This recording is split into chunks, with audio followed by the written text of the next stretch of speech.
Hello everyone, welcome to YouTube channel अरेवा genius. आज हम पढ़ेंगे इंडियन पॉलिटी का नेक्स्ट टॉपिक जो कि है making of constituent assembly. Last lecture में हम पढ़ चुके हैं वेरियस एक्ट्स जो कि आए थे क्राउन रूल और कंपनी रूल के अंडर। उससे पहले मैं आपको अपना इंट्रोडक्शन देना चाहूँगा because some of you have demanded my introduction, so here it is. मैं हूं Shubham Sharma. I have done BTech in electronics and communication, selected under right now I am selected under Ministry of Health and Family Welfare. I have qualified various written exams of central and state government such as RPFSI, Haryana Taxation Inspector, FCAT, RRB, SSC and other exams also. तो चलिए हम चलते हैं हमारे lecture पर। देखिए, हमारे acts आ चुके थे, हम पढ़ चुके थे कि हाँ, इंडिपेंडेंस भी हमें मिल गई है 1947 में, और 1946 का कैबिनेट मिशन प्लान और ये सभी हमारे लिए सहमत हो गए थे, एग्री कर गए थे कि आप अपनी कॉन्स्टिट्यूएंट असेंबली बनाइए। तो देखिए, constituent assembly cabinet mission plan 1946 जब आया तो असेंबली के लिए उन्होंने हेल्प की कि आप एक कॉन्स्टिट्यूएंट असेंबली यानी विधानसभा बनाइए और अपना कॉन्स्टिट्यूशन खुद आप फ्रेम कीजिए।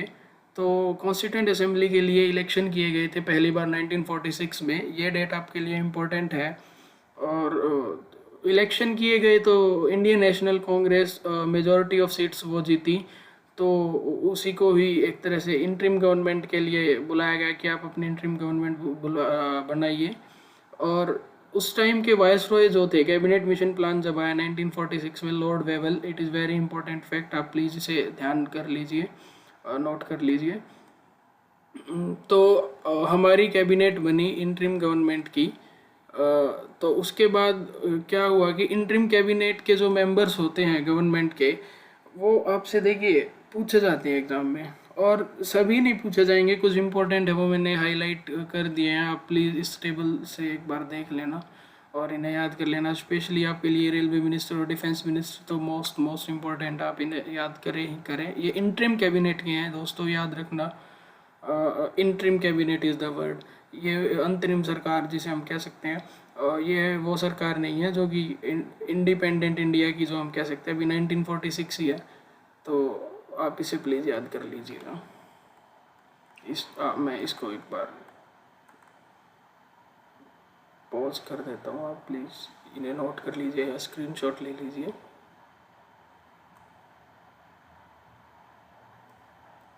तो चलिए चलते हैं हम important facts of constituent assembly. कुछ फैक्ट्स जो कॉन्स्टिट्यूएंट असेंबली के इम्पॉर्टेंट फैक्ट्स हैं।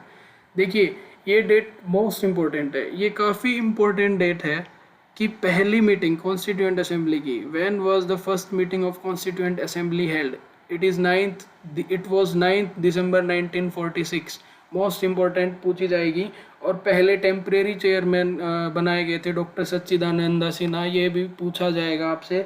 मैं आपको पहले भी बता चुका हूँ, yellow and red ones are most important, direct exam में पूछे जाते हैं। और देखिए, DFCCIL स्पेशली टॉप लेयर से ही क्वेश्चंस टारगेट करता है। I have gone through the previous year papers of DFCCIL, तो वो टॉप लेयर से ही, जो एक तरह से बेसिक्स ऑफ पॉलिटी हम कह सकते हैं, वहीं से क्वेश्चन वो उठा रहा है। तो आप प्लीज़ इन फैक्ट्स को तो ज़रूर याद रखिए। और सेकंड मीटिंग हमारी कब हुई, ये हुई थी 11 दिसंबर 1946 को। और डॉक्टर राजेंद्र प्रसाद, देखिए रेड में है, इसे याद कर लेना, परमानेंट चेयरमैन यहाँ पे अपॉइंट कर दिए गए थे, इलेक्ट किए गए थे डॉक्टर राजेंद्र प्रसाद। और ये आपसे काफ़ी ज़्यादा पूछा जाता है कि लीगल एडवाइज़र कौन थे कॉन्स्टिट्यूएंट असेंबली के, वो थे BN राव। BN राव आप प्लीज़ याद रखेंगे इसे। BN Rao was the legal adviser of constituent assembly. उसके बाद 13 दिसंबर को थर्ड मीटिंग हुई 1946 को। और ये मीटिंग क्यों इंपॉर्टेंट है? ये मीटिंग इसलिए इंपॉर्टेंट है क्योंकि ऑब्जेक्टिव रेजोल्यूशन पास किया गया। मैं आपको पहले भी पढ़ा चुका हूँ, कैबिनेट मिशन प्लान जब मैंने पढ़ाया था, जब एक्ट्स के अंडर पंडित जवाहरलाल नेहरू ने ऑब्जेक्टिव रेजोल्यूशन पढ़ा, प्रेजेंट किया, और वही letter became the preamble of Indian constitution. मैं आपको बताया। और ये प्रीएम्बल कहाँ से लिया गया? ये USA से लिया गया। तो ये बहुत इंपॉर्टेंट, आपसे पूछा जाएगा कि ऑब्जेक्टिव रेजोल्यूशन जो था वो पढ़ा था जवाहरलाल नेहरू ने, और लास्ट आगे चलकर वो क्या बना था, या फिर पूछा जाएगा प्रीएम्बल हमारा ये ऑब्जेक्टिव रेजोल्यूशन था, ये कब पढ़ा गया था, 1946 में था। आप इसे प्लीज़ याद रखिए। और देखिए प्रिएम्बल ऑफ कॉन्स्टिट्यूशन को क्या कहा जाता है, सोल ऑफ इंडियन कॉन्स्टिट्यूशन, आत्मा कहा जाता है हमारे संविधान की, भारतीय संविधान की, ये भी याद कर लीजिए। और देखिए नेशनल फ्लैग अपॉइंट हुआ था, वेरी इंपॉर्टेंट डेट, अपॉइंट कह रहा हूँ सॉरी, अडोप्ट हुआ था। National flag was adopted on 22 जुलाई 1947, ये आप याद रखिए, मोस्ट इम्पोर्टेंट डेट है ये भी। और उसके बाद जो अगला फैक्ट है वो है लास्ट मीटिंग हमारी कॉन्स्टिट्यूंट असेंबली की कब हुई थी, 24 जनवरी 1950 को हमारी लास्ट मीटिंग हुई थी कॉन्स्टिट्यूंट असेंबली को।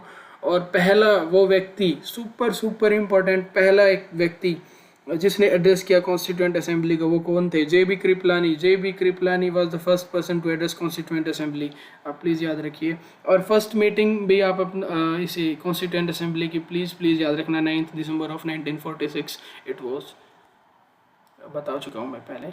उसके बाद देखिए डिक्लेरेशन ऑफ इंडिपेंडेंस, ये मैं आपको पहले बता चुका हूँ। इंडियन इंडिपेंडेंस पर डिक्लेयर की गई थी 20 फेब ऑफ 1947, और उस टाइम के प्राइम मिनिस्टर थे क्लेमेंट एटली। और इसके वहाँ क्या हुआ था कि 4 जुलाई को एक बिल पास किया गया था ब्रिटिश पार्लियामेंट में, प्रेजेंट किया गया था, सॉरी, पास वो हुआ था 18 जुलाई को, और उसे ही इंडियन इंडिपेंडेंस एक्ट कहा गया। इंडियन इंडिपेंडेंस एक्ट ऑफ 1947 उसे ही जाना जाने लगा था। और उसके बाद में माउंटबेटन प्लान इंडिया आया, और 14 अगस्त को उन्होंने एक तरह से हम कह सकते हैं पाकिस्तान को आज़ाद किया। वो डिवाइड करने के बाद पाकिस्तान अपनी जो आज़ादी वो 14 अगस्त को बना था, और हम अगली रात को यानी 15 अगस्त, अगले दिन हम इंडिया को मानते हैं 15 की आज़ाद हुआ था, 15 अगस्त ऑफ 1947 सभी हम जानते हैं। खैरिए उसके बाद आया देखिए important committees of constituent assembly. Constituent assembly बनाने के लिए देखिए कमेटी बनाई गई काफ़ी, सभी को अपना अपना काम दिया गया, क्योंकि कॉन्स्टिट्यूशन देखिए ये बहुत इम्पोर्टेंट चीज़ थी। कॉन्स्टिट्यूशन ही वो चीज़ थी, वही रिटन डॉक्यूमेंट्स थे, ये एक तरह से हम कह सकते हैं, जिसके ऊपर हमारा पूरा देश, पूरे देश का भविष्य, आगे आने वाली पीढ़ियाँ, सब कुछ इसी पर निर्भर होगा। इसकी कोई भी चूक या गलती हमारे लिए काफ़ी भारी पड़ सकती थी, तो इसीलिए इसको बनाने में भी टाइम लगा था, कुछ 2 साल के आसपास ये टाइम लगा था, 2 साल 11 महीने 18 दिन शायद। तो आप प्लीज़ आप ये ध्यान रखिए कि अचानक से चीज़ें नहीं होंगी। 1946 में कहाँ से हमने कॉन्स्टिट्यूएंट असेंबली बनानी शुरू की थी, और ये देखिए अभी 29 अगस्त 1947 पर भी हम आ गए हैं। वो मीटिंग ही बुला रहे हैं कि हमने एक कमेटी बनानी चाहिए जो स्पेशली इन चीज़ों पर काम करेगी। और देखिए आपसे कॉन्स्टिट्यूएंट असेंबली की कमेटी जो हैं वो पूछी जाती हैं डायरेक्ट, और आपको जो मेन करनी है वो मैंने वैसे तो रेड में कर ही दी है, लेकिन फिर भी कॉन्स्टिट्यूएंट असेंबली की सभी कमेटीज़ इंपॉर्टेंट है, आप प्लीज़ इन्हें तो याद करिए ही करिए। और इस टेबल का आप स्क्रीनशॉट प्लीज़ ले लीजिएगा।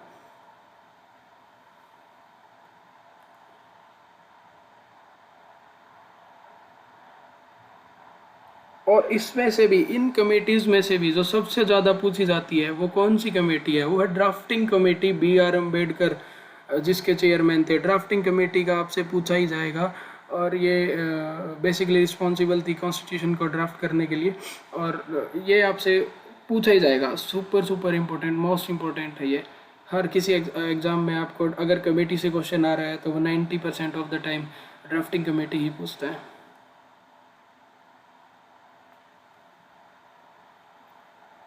आई होप आपने स्क्रीनशॉट्स ले लिए होंगे। हम चलते हैं नेक्स्ट। अभी देखिए, और एक आपसे जो कमेटी पूछेगा, स्टीयरिंग कमेटी भी आपसे पूछ सकता है। स्टीयरिंग कमेटी के चेयरमैन राजेंद्र प्रसाद थे, आप ये भी प्लीज़ याद रखिएगा। देखिए मैंने आपको बताया था 2 साल 11 महीने और 18 दिन लगे थे कॉन्स्टिट्यूशन को फाइनलाइज करने में। ये देखिए इस तरह से तो कॉन्स्टिट्यूशन नहीं बनाया गया। देखिए एक आइडिया था कॉन्स्टिट्यूशन का, हम 1934 में भी जैसे कॉन्स्टिट्यूएंट असेंबली की डिमांड हुई थी M.N. रॉय के द्वारा। देखिए अब हमने क्या किया, हमारे पास देखिए समय था, एक तरह से हम कह सकते हैं इसको। हमने देखा कि इससे पहले भी कॉन्स्टिट्यूशन काफ़ी कंट्रीज़ में अडॉप्ट किया जा चुका है, और हमने वहाँ से एक तरह से सोर्सेज जो थे हमारे कॉन्स्टिट्यूशन के, अगर किसी कॉन्स्टिट्यूशन में कुछ चीज़ अच्छी है तो हमने उसको वहाँ से लिया, और एक चीज़ हमारी इस देश में अच्छी है तो हमने यहाँ से लिया। तो इस तरह से हमने चीज़ें हमारे कॉन्स्टिट्यूशन में डाली। जैसे फंडामेंटल राइट्स लिए, फंडामेंटल ड्यूटीज़ रशिया से ले ली, और इस तरीके से जुडिशरी का सब कुछ हमने यूएसए से देखा। इस तरह से कई चीज़ें देखी है, जो भी अच्छी चीज़ थी उनको मिक्स किया गया और हमारा कॉन्स्टिट्यूशन बनाया गया था। और देखिए अभी मैंने बताया 2 साल 11 महीने और 18 दिन लगे थे कॉन्स्टिट्यूशन को फाइनलाइज करने में, लेकिन 26 नवंबर 1949 को फाइनल रीडिंग हुई थी ड्राफ्ट की।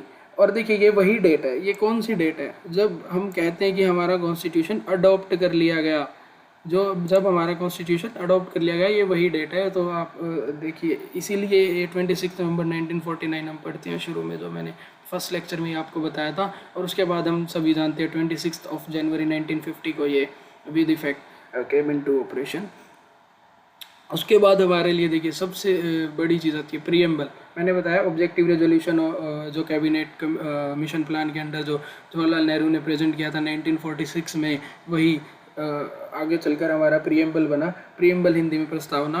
देखिए प्रीएम्बल जो वर्ड है वो हमने कॉन्स्टिट्यूशन ऑफ यूएसए से लिया।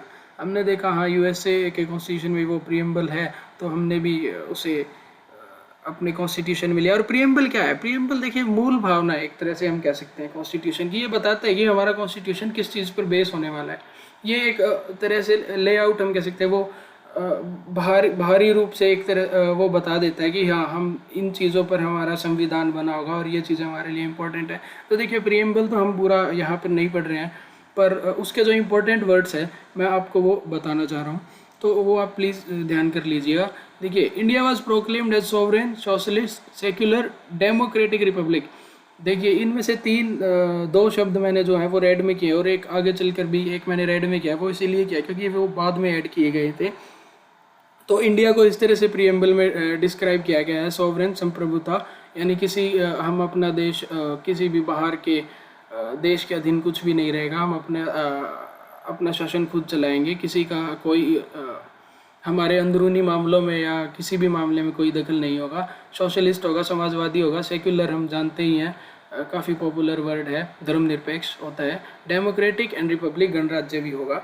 और देखिए इसके बाद जो वर्ड है कॉन्स्टिट्यूशन के प्रीएम्बल के अंडर, वो है जस्टिस। जस्टिस किस वे में? सोशली, इकोनॉमिकली और पॉलिटिकली। आपको चाहे आप कोई भी हो, आपको जस्टिस समान रूप से ही न्याय मिलेगा। लिबर्टी होती है आपकी सोचने की और एक्सप्रेशन की, आपके विश्वास की। आप अपना कुछ भी एक्सप्रेस कीजिए या सोचिए, इसकी आपको पूरी तरह से आज़ादी रहेगी। Equality in terms of what? Equality होगा of status and of opportunity.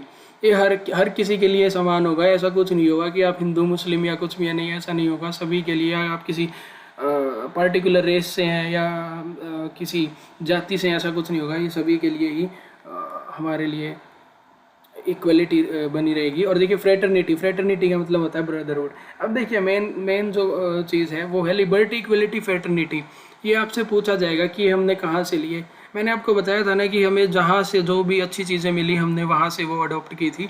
तो लिबर्टी, इक्वलिटी और फ्रेटर्निटी फ्रेंच रिवॉल्यूशन से हमने इनको लिया। ये आपसे डायरेक्ट क्वेश्चन पूछा जाएगा, प्लीज़ इसे याद रखिए।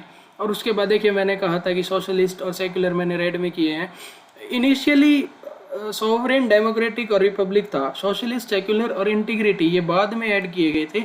और ये ऐड कैसे किए गए थे? 42nd कॉन्स्टिट्यूशनल अमेंडमेंट ऑफ 1976 से किए गए थे। और ये अमेंडमेंट, इसको मिनी कॉन्स्टिट्यूशन ऑफ इंडिया भी बोलते हैं, 42nd कॉन्स्टिट्यूशनल अमेंडमेंट को। और देखिए आपसे ये 100% क्वेश्चन पूछा जाएगा कि हमारा ये जो 3 वर्ड हैं सोशलिस्ट, सेक्युलर और इंटीग्रिटी, ये किस अमेंडमेंट के द्वारा जोड़े गए? तो वो है 42nd कॉन्स्टिट्यूशनल अमेंडमेंट ऑफ 1976। और इसे क्या कहा जाता है? इसे कहा जाता है, it is known as mini constitution of India. Super duper important fact, please याद कीजिए। उसके बाद देखिए first cabinet of free India. पहले वो इंटरिम कैबिनेट थी, अंतरिम सरकार जो बनाई गई थी उसकी कैबिनेट थी। अभी फर्स्ट कैबिनेट आई फ्री इंडिया की। ये इम्पोर्टेंट है, आपको ये सभी याद करनी होंगी, आप प्लीज़ इन्हें याद करिए। कमेटीज़ जो मैंने बताया आपको, कमेटीज़ भी याद करनी है। और ये first cabinet of free India, ये आपको ज़रूर याद करनी है। Specially railway and transport minister कौन थे, ये तो आपके लिए DFCCIL यानी उनके लिए तो बहुत ज़्यादा इम्पोर्टेंट है। और ये आपको ये पूरी ही टेबल इम्पोर्टेंट है, इसलिए मैंने देखिए फर्स्ट कैबिनेट, मैंने किसी भी हेडिंग को अभी तक येलो में हाईलाइट नहीं किया है, मैंने इसे किया है क्योंकि ये पूरी ही टेबल इंपॉर्टेंट है। तो आप प्लीज़ इसे याद कर दीजिए। और डिफेंस मिनिस्ट्री के बारे में भी बहुत ज़्यादा पूछा जाता है, तो आप ये भी प्लीज़ याद कीजिएगा। वैसे ये मैं आपको बता चुका हूँ, ये पूरी ही टेबल इम्पोर्टेंट है, ये आपके टिप्स पे होनी चाहिए। उसके बाद हुआ integration and merger of Indian states. देखिए, जब मैंने आपको बताया था पहले भी कि इंटीग्रेशन जब ये जो हमारे प्रिंसली स्टेट्स थे कुछ और प्रोविंसेस थे काफ़ी, ये सभी देखिए इनको एक तरह से यूनियन ऑफ इंडिया के अंदर मिलाना एक बहुत बड़ा टास्क था। ये कुल मिलाकर 542 स्टेट्स में एक तरह से कह सकते हैं हम डिवीज़न था। और ये इसके पीछे इसको ऐड करने इन सभी, ये देखिए बाकी तो सभी लगभग स्टेट्स राजी हो गए थे, they agreed to come in to union of India, पर 3 स्टेट्स थे जो मना ही कर रहे थे। वो थे हैदराबाद, जूनागढ़ और कश्मीर। ये तीनों स्टेट्स मना कर रहे थे कि नहीं, हम अपना स्टेट अलग करेंगे। और स्पेशली देखिए हैदराबाद के लिए तो काफ़ी ये अजीब सा भी था, क्योंकि आप खुद इमेजिन कीजिए उस टाइम पे अभी भी कि पूरा देश है और एक बीचों बीच एक हैदराबाद, पूरी जो उनका नवाब का जो एरिया था, मतलब जो कह सकते हैं जहाँ उनका रेन चल रहा था, वो सिर्फ इंडिया से बाहर है कि इंडिपेंडेंट कंट्री है। देखिए उस टाइम पे आज़ादी दी गई थी इन सभी स्टेट्स को कि आप चाहे तो इंडिया भी ज्वाइन कर सकते हैं या पाकिस्तान भी ज्वाइन कर सकते हैं, और अगर आप चाहे तो इंडिपेंडेंट भी रह सकते हैं, ये आपकी मर्जी होगी।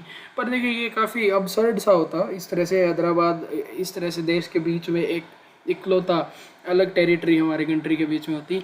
तो it was taken over militarily, एक मिलिट्री ऑपरेशन किया गया और उसके तहत इसे लिया गया था।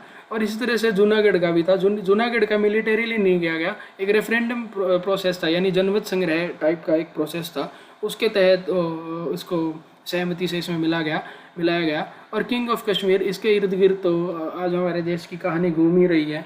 देखिए किंग ऑफ कश्मीर जो राजा सिंह थे, उन्होंने यूनियन ऑफ इंडिया में मर्ज करने का जो अपना फैसला था वो लिया।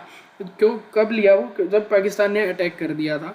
तो ये इस तरह से हमारे अंडर आया। और देखिए सरदार वल्लभ भाई पटेल थे वो जिन्होंने इंटीग्रेट किया सभी स्टेट्स को, और इसीलिए इन्हें क्या कहा जाता है? Bismarck of India. Direct question पूछा जाएगा, who is known as Bismarck of India? Sardar Vallabh Bhai Patel. Super duper important, please याद कीजिए और इसे नोट कर लीजिए। तो आज के लिए बस इतना ही। और पिछली वीडियो पे भी आप लोगों ने काफ़ी सपोर्ट दिखाया, और फिलहाल के लिए बस आप अपना ख्याल रखिए, लाइक कीजिए, शेयर कीजिए और subscribe our channel. Thank you all.